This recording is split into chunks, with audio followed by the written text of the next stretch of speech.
यीशु यरूशलेम को गया।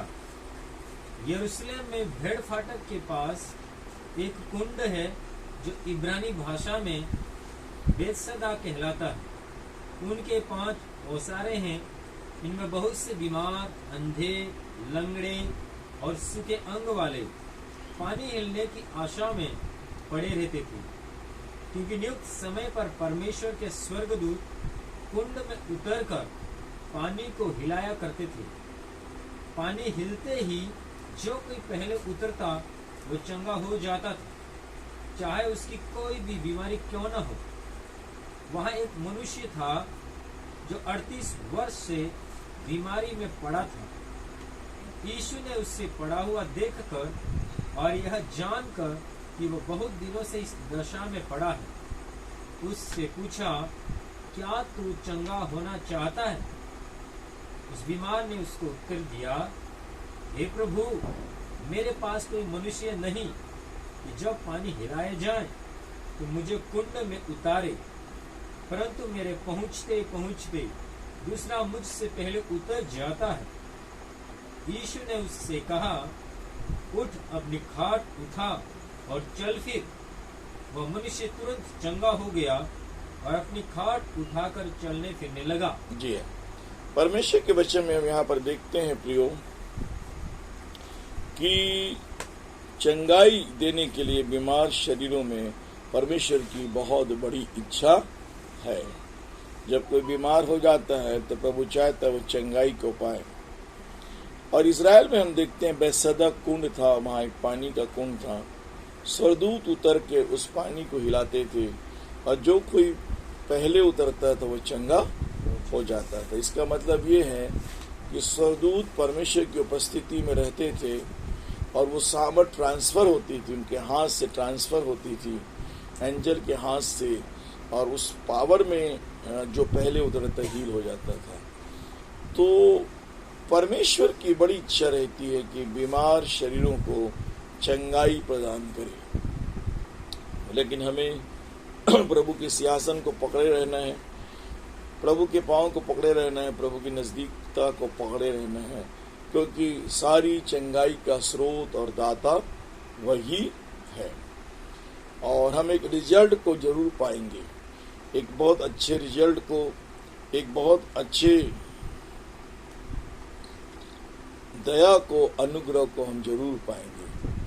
लेकिन वहां लिखा एक मनुष्य था जो 38 साल से बीमार था और बीमारी की वजह से वो जा नहीं पाया था कुंड में।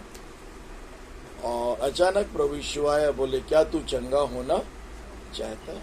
बीमारियां हमको निराश कर देती हैं, बीमारियां हमको दुखी कर देती हैं। बीमार व्यक्ति को मालूम रहता है वो कितना परेशानी और तकलीफ उठा रहा है, लेकिन ये डिप्रेशन में चला गया था।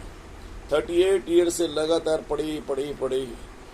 प्रभु ने जब पूछा तो बोला, प्रभु मेरे पास ऐसा कोई मनुष्य नहीं जो मुझे पानी में उतारे, क्योंकि पानी हिलते कोई दूसरा मनुष्य उतर पड़ता है। तब यीशु ने कहा, उठ, अपनी खाट उठा और चल फिर, अपने घर चले जा। प्रभु के वचन में हम देखते हैं कि उठ, अपनी खाट उठा, चल फिर। और वचन बताता है कि यीशु के शब्द ने उसको क्या कर दिया? चंगाई दे दी। अर्थात जो चंगाई का स्रोत है, चंगाई का दाता है, उस समय यरूशलेम में उपस्थित था। मेरे प्रियो, परमेश्वर के वचन के अनुसार यदि हम बीमार हैं तो हमें यीशु मसीह के शब्दों में अगर हम ध्यान दे सकते हैं, उन शब्दों के द्वारा भी चंगाई हमको जीवन में मिल सकती है। बाइबल हमें ऐसा बताती है। एक वचन मुझे ध्यान में आ रहा है, 2 वचन ध्यान में आ रहे हैं। एक है भजन संहिता 107 अध्याय और उसका दूसरा पद हम पढ़ेंगे। भजन संहिता 107वां अध्याय और दूसरा पद हम पढ़ देंगे।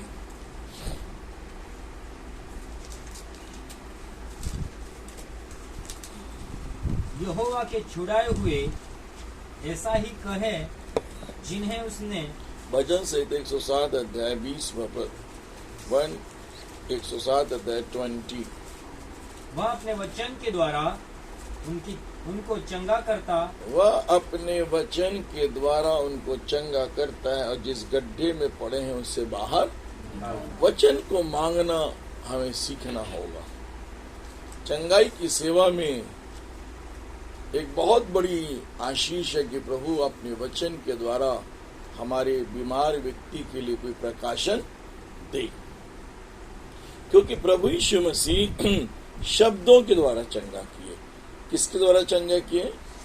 बहुत कम उन्होंने यूज किया। चेलों को जरूर बोला तेल मलो, तेल मल के प्रार्थना करो, लेकिन प्रभु यीशु ने किसी पर तेल नहीं मला, पानी का जरूर उपयोग किया, लेकिन शब्दों को ज्यादा उपयोग किया। वो बोलता था और लोग चंगे हो जाते